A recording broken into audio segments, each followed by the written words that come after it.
রুমিন ফারহানা, ব্রাহ্মণবাড়িয়া। মাননীয় স্পিকার, আপনাকে অসংখ্য ধন্যবাদ। মাননীয় স্পিকার, আমরা লোডশেডিংই বলি আর মেরামত শেডিংই বলি, গ্রামাঞ্চলে 10 থেকে 12 ঘন্টা বিদ্যুৎ থাকে না, এটাই হলো বাস্তবতা।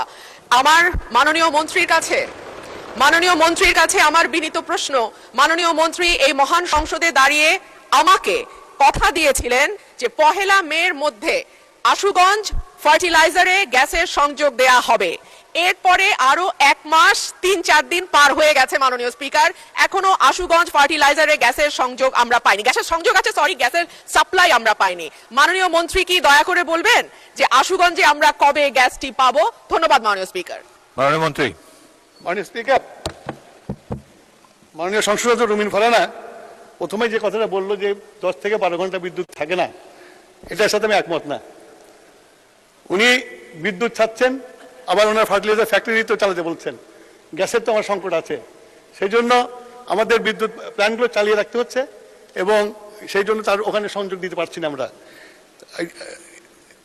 এর বেশি আমরা যখন গ্যাসের অবস্থা উন্নতি হবে তখন আমরা এটা করতে দিতে পারবো।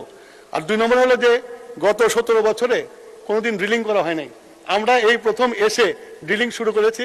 আমরা আশা করি ইনশাল্লাহ আমরা গ্যাস পাবো। গ্যাস পাওয়ার পরে আশুগঞ্জ ফার্টিলাইজার, যত ফার্টিলাইজার ফ্যাক্টরি আছে সব ফার্টিলাইজারে আমরা সংযোগ দিতে পারবো। ধন্যবাদ স্যার। মাননীয় মন্ত্রী, আপনি কিন্তু সংসদে বলেছিলেন 1 তারিখ থেকে গ্যাস যাবে, সেটি বোধহয় পাওয়া যায়নি। তো সংসদে যে প্রতিশ্রুতি দেবেন সেটা ড্রিলিং বা অন্যান্য যাবতীয় আনুষঙ্গিক বিষয় স্টাডি করে তারপরে সংসদে প্রতিশ্রুতি দেবেন।